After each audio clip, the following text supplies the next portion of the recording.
charming day it has been, Miss Fairfax. Pray don't talk to me about the weather, Mr. Worthing. Whenever people talk to me about the weather, I always feel quite certain that they mean something else. And that makes me so nervous. Well, I do mean something else. I thought so. In fact, I am never wrong. And I would like to be allowed to take advantage of Lord Bracknell's temporary absence. I would certainly advise you to do so. Papa has a way of coming back into a room that I've often had to speak to him about. Miss Fairfax, ever since I met you, I have admired you more than any girl I've ever met since I met you. Yes, I am well aware of that fact. You are? And I often wish that in public, at any rate, you had been more demonstrative. For me, you have always had an irresistible fascination. Even before I met you, I was far from indifferent to you. And my ideal has always been to love someone of the name of Ernest. There's something in that name that inspires absolute confidence. The moment Algernon first mentioned to me that he had a friend named Ernest, I knew I was destined to love you. You really love me, Gwendolen? Passionately, my own Ernest. But you don't really mean to say you couldn't love me if my name wasn't Ernest? But your name is Ernest. Yes, I know it is. But supposing it was something else, do you mean to say you couldn't love me then? That is a clearly metaphysical speculation, darling. Personally, my darling, to speak quite candidly, I don't like much the name of Ernest. I don't think the name suits me at all. It suits you perfectly. It is a divine name. It has a music of its own. It produces vibrations. Well, really, Gwendolen, I think there are much other nicer names. I think Jack, for instance, a charming name. Jack? Yes. No, Why? there is very little music in the name Jack, if any at all indeed. It does not thrill. It produces absolutely no vibrations.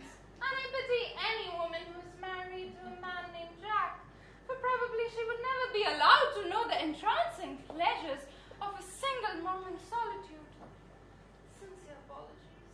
The only really safe name is Ernest. Gwendolen and I must get christened at once. Ernest? I mean, we must get married at once. There's no time to be lost. Oh, I adore you, Mr. Worthing. But you have not proposed to me yet. Nothing has been said about marriage at all. The subject has not even been touched on. Well, may I propose to you now? Yes, Mr. Worthing. A moment, my love. Won't you?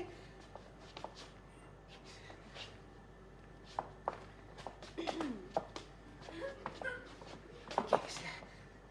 The other one, darling. How? Gwendolen? Will you marry me? Yes, I will. How?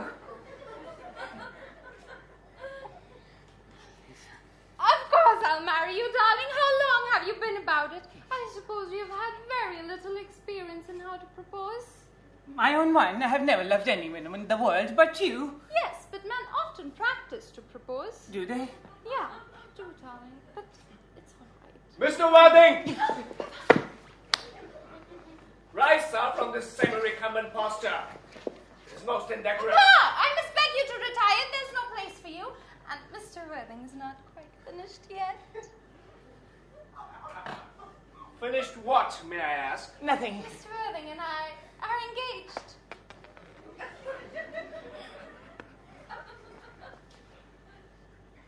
Gwendolen, you are not engaged to anyone.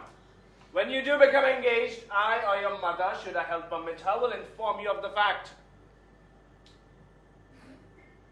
Now, I have a few questions to put to you, Mr. Worthing. Sure, Lord Bracknell.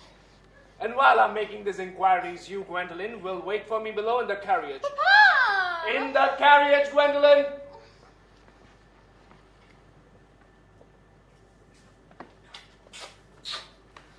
Gwendolen, the carriage! Yes, Papa!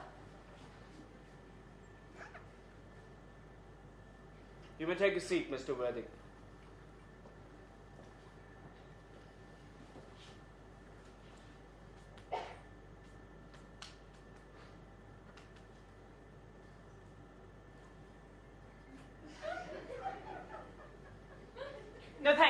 Bracknell, I prefer standing.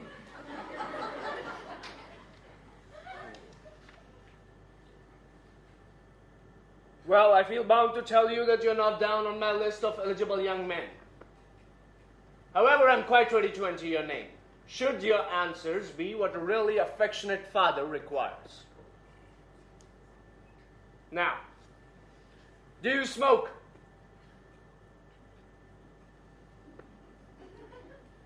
Well, yes, I must admit I smoke.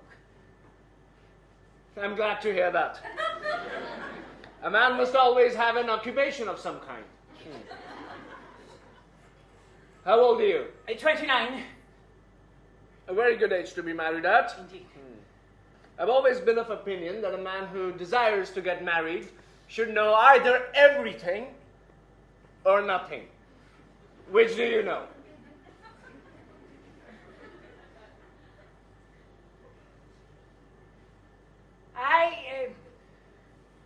I know nothing, Lord Bracknell.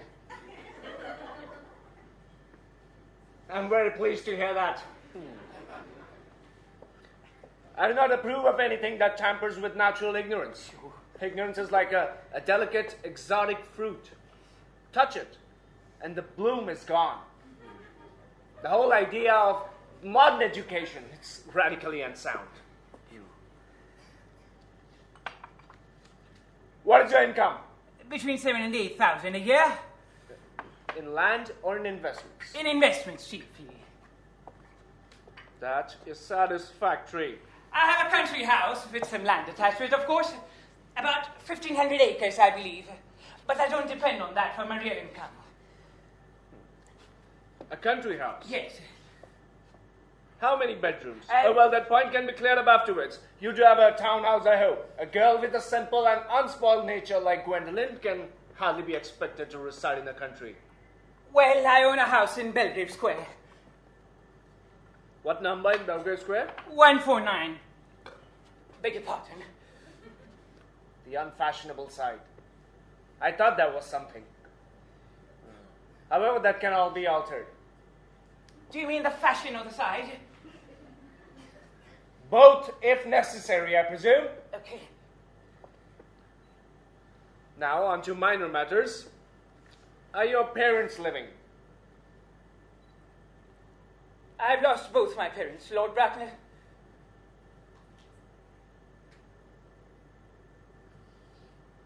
To lose one parent, Mr. Worthing, may be regarded as a misfortune.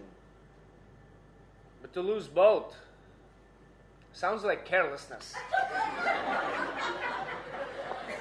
Who was your father? Did he rise from the ranks of the aristocracy? I'm afraid I really don't know, Lord Bracknell. Like I said, I had lost both my parents. It would be nearer the truth to say that my parents seemed to have lost me. I was found. Found? The late Mr. Thomas Cardy, an old gentleman of a very charitable and kindly disposition, found me and gave me the name of Worthing. Where did this charitable gentleman find you? In a handbag. A handbag? Yes, Lord Bracknell, I was found in a handbag. A somewhat large black leather handbag, with handles to it. An ordinary bag, in fact. Where did this gentleman, Mr. Thomas or James Cardew, find this particular handbag? In the cloakroom at Victoria Station. It was given to him in mistake for his own. A cloakroom at a Victoria Station? Yes, Lord Bracknell. I must admit, Mr. Worthing, I'm somewhat bewildered by what you have just told me. To be born in a handbag, whether it had handles or not, seems to me to display a contempt for the ordinary decencies of family life, and for the particular locality in which the bag was found. A cloakroom at a railway station might serve to conceal a social indiscretion, but it could hardly be regarded as an assured basis for a recognized position in a good society. May I ask you then, what would you advise me to do? I need hardly say I'll do anything for the sake of Gwendolyn's happiness. I would strongly advise you, Mr. Worthing, to try and acquire some relations as soon as possible. And to make a definite effort to produce at any rate one parent of either sex before the season is quite over. Well, I don't think I could possibly manage to do that. I can produce the handbag at any moment. Lord Bracknell. It's in my dressing room at home. I really think that should satisfy you. Me, sir? Yes. What has it to do with me? Nothing. You could hardly imagine that I and Lady Bracknell would dream of allowing our only daughter, brought up with the utmost care, to be married into a cloakroom and form an alliance with a parcel. Good morning, Mr. Worthing.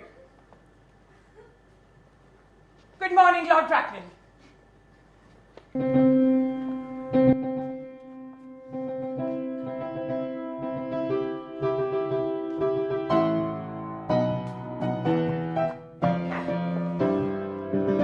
Stop playing the cocky tune, Nadine. How idiotic you are. Stop it! Did it go off all right, old boy? She don't mean to say that Gwendolyn refused you. I know it is a way she has. She is always refusing people. I think it is most elation of her. Oh, Gwendolyn is as right as a trivet. As far as she's concerned, we're engaged. Her father is perfectly unbearable, though. In any case, he's a monster without being a myth, which is rather unfair. I beg your pardon, Algie. I suppose I shouldn't speak in that way before you about your uncle. Well, my dear boy, I love hearing my relations abused. It is the only thing that makes me put up with them at all. Relations are simply a tedious pack of people who haven't got the remotest knowledge of how to live. Not the smallest instinct about when to die. That is nonsense. It isn't. But I won't argue about the matter. You always want to argue about the things.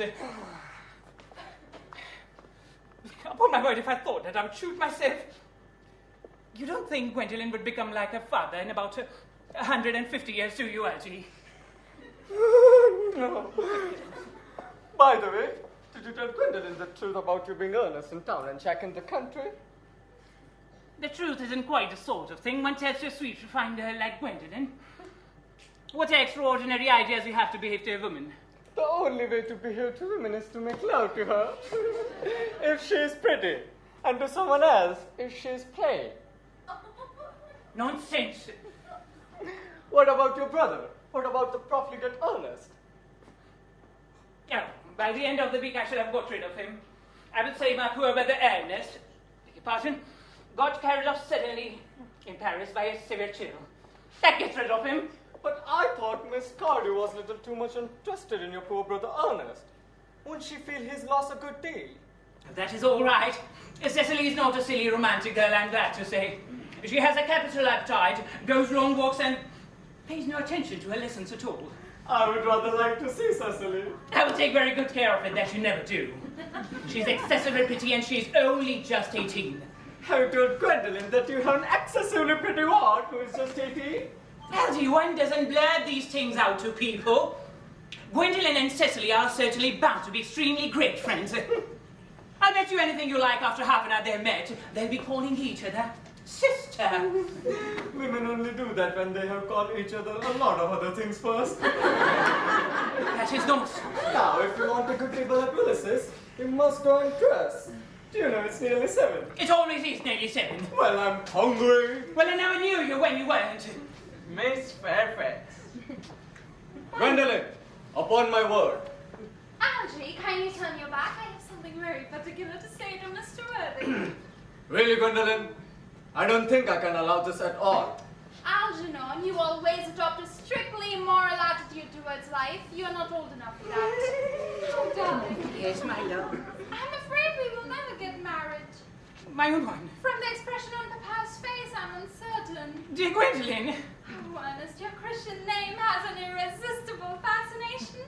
The simplicity of your character makes you exquisitely incomprehensible to me. Your town address at the Albany I have. What is your address in the country? The Manor House, Woolton, Hertfordshire. There's a good postal service, I suppose. Yes. It might be necessary to do something desperate that will require some serious consideration. I will communicate with you daily. My own one. How long do you remain in town? Till Monday. Good. Algie, you may turn around now. I have turned around already. And you may also ring the bell. My own one, I beg your pardon. You'll let me see to your carriage, won't you? Certainly. I will see Miss Fairfax out. Yes, sir.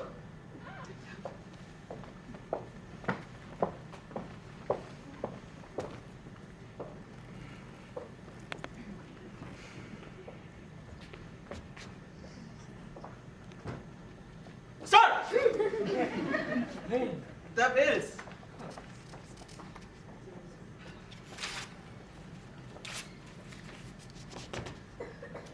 A glass of water, Ling. Yes, sir.